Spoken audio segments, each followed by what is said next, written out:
Assalamualaikum teman-teman, welcome to my YouTube channel. Jangan lupa di like, comment, and subscribe.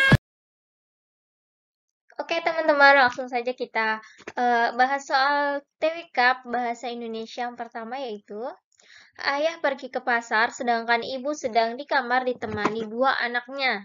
Penulisan kalimat yang benar adalah A. Ayah pergi ke pasar sedangkan ibu sedang di kamar ditemani dua anaknya. B. Ayah pergi ke pasar sedangkan ibu sedang di kamar ditemani dua anaknya. C. Ayah pergi ke pasar sedangkan ibu sedang di kamar ditemani dua anaknya. D dan E. Nah, kalian bisa pause ya videonya teman-teman. Langsung saja kita ke pembahasannya ya. Jadi di sini tuh penulisan kalimat yang benar. Nah, penulisan kata depan yang kayak di, ke, dan dari itu kan kita harus tulisnya secara terpisah dari kata yang diikutinya. Jadi jawaban yang tepat yang mana teman-teman? Kita lihat ayah pergi ke pasar. Nah, ini nyambung berarti A salah. Ayah pergi ke pasar benar sedangkan ibu sedang di kamar. Nah, dinya nyambung jadi salah ya teman-teman. Ayah pergi ke pasar. Nah, ini juga udah salah. D. Ayah pergi ke pasar sedangkan ibu sedang di kamar. Nah, ini lagi-lagi dia menyatu ya teman-teman. Jadi jawaban yang tepat adalah yang E. Ayah pergi ke pasar sedangkan ibu sedang di kamar ditemani dua anaknya. Oke, lanjut soal berikutnya. TWK nasionalisme. Nasionalisme berasal dari bahasa Latin yaitu nation yang berarti dilahirkan atau sering disebut sebuah bangsa yang dipersatukan akibat kelahiran. Nasionalisme dalam ruang dan waktu dapat memiliki perubahan hakikat karena A. dipengaruhi oleh sejarah bangsa, B. disesuaikan dengan penafsiran ideologi, C. disesuaikan dengan hukum nasional yang berlaku, D. adanya gejala sosiopolitik yang berkembang, E. mengacu pada gagasan, ide, dan identitas suatu negara. Kalian bisa pause dulu ya videonya teman-teman. Oke, langsung saja kita ke pembahasannya.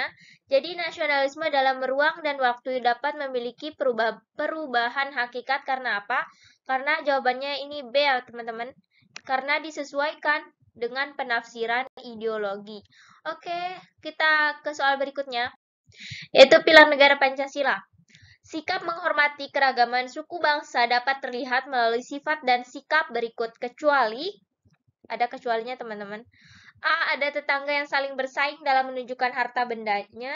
B. Bermusyawarah dalam menyelesaikan urusan bersama. C. Bersemangat tolong-menolong di antara warga masyarakat. D. Mengutamakan kepentingan bersama di atas kepentingan pribadi. E. Membantu tetangga yang kesusahan. Oke teman-teman, sikap yang menghormati keragaman suku. Kalian bisa pause dulu ya videonya teman-teman. Oke, langsung saja kita ke pembahasannya. Jadi kalian harus tahu kata kuncinya di sini adalah kecuali ya. Ya, jawaban yang tepat itu yang A. Ada tetangga yang saling bersaing dalam menunjukkan harta bendanya. Ini kurang tepat ya teman-teman. Bermusyawarah itu sudah bagus. Bersemangat, mengutamakan kepentingan, dan membantu tetangga. Oke, jawabannya yang A. Lanjut ke soal berikutnya. Oke, soal selanjutnya itu integritas. Berdasarkan Undang-Undang Nomor 30 Tahun 2002 Pasal 13, KPK memiliki kewenangan terhadap penyelenggara negara atau PN dalam A. Pelaporan tindakan korupsi, B. Penindakan tindakan korupsi, C. Pendaftaran dan pelaporan kekayaan penyelenggara negara, D. Audit penyelenggaraan negara, E. Menyadap komunikasi penyelenggaraan negara. Kalian bisa pause dulu ya video teman-teman. Oke, di sini kewenangan KPK itu terhadap PN atau penyelenggara negara dalam jawabannya itu adalah yang benar, yang paling tepat opsi C ya teman-teman, pendaftaran dan pelaporan kekayaan penyelenggara negara. Jadi ini adalah salah satu kewenangan KPK. Oke, next soal selanjutnya yaitu bela negara. Persamaan peran warga negara dalam upaya pembelaan negara adalah keseimbangan antara hak dan kewajiban.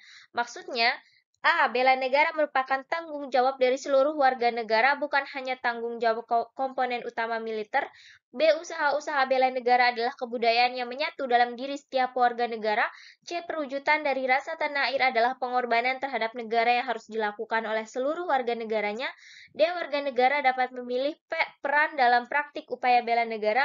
E. Upaya bela negara merupakan kehormatan bagi seluruh warga negara. Kalian bisa pause dulu ya videonya, teman-teman. Oke, langsung saja kita ke pembahasannya. Jadi, eh, upaya pembelaan negara adalah keseimbangan antar hak dan kewajiban. Ini maksudnya apa? Opsi yang paling tepat itu adalah opsi E ya, teman-teman. Upaya bela negara merupakan penghormatan bagi seluruh warga negara. Oke, next kita ke soal berikutnya, yaitu pilar negara Undang-Undang Dasar 1945. Usul perubahan pasal Undang-Undang Dasar dapat diagendakan dalam sidang Majelis Permusyawaratan Rakyat atau MPR apabila diajukan oleh A. Sekurang-kurangnya 2/3 dari jumlah anggota MPR. B. Sekurang-kurangnya 1/3 dari jumlah anggota DPR. C. Sekurang-kurangnya 2/3 dari jumlah anggota DPR. D. Sekurang-kurangnya 2/3 dari jumlah anggota MPR dan DPR. E. Sekurang-kurangnya 1/3 dari jumlah anggota MPR. Kalian bisa pause dulu ya videonya, teman-teman. Oke, langsung saja kita ke pembahasannya. Jadi jawaban yang paling tepat itu adalah opsi E. Sekurang-kurangnya 1/3 dari jumlah anggota Majelis Permusyawaratan Rakyat. Pasal 37 ayat 1 Undang-Undang Dasar 1945 itu berbunyi, usul perubahan pasal Undang Dasar dapat diagendakan dalam sidang MPR apabila diajukan oleh sekurang-kurangnya 1/3 dari jumlah anggota MPR. Oke? Oke teman-teman, semoga videonya bermanfaat. Kurang lebihnya mohon maaf. Assalamualaikum warahmatullahi wabarakatuh.